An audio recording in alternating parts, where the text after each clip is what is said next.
ఏం కర్రీ చేసినావు?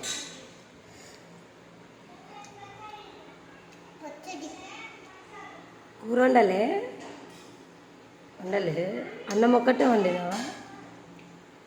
ఎందుకు వండలే కూర?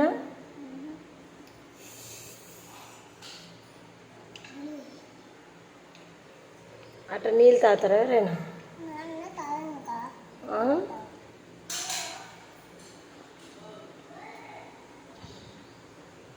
ఏమున్నాయి చూపి. ఏముంది? వాటర్. ఓకే,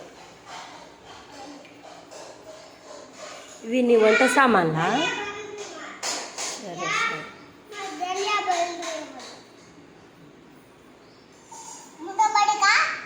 ఏం చేసినావు రా నువ్వు? ఏం వంట చేసినావు? చూడండి ఫ్రెండ్స్, మా పొట్టిది చేసిన పచ్చడ. తను చేసింది ఇగో ఈ కుకింగ్ అన్నం. చూడండి ఫ్రెండ్స్, తన అన్నయ్యకి ఎంత అన్నం పెట్టిందో మా పొట్టిది. ఏయ్ గోల చేయమాకు, తినండి పిల్లలు. చల్లార్చుకొని తినాలి.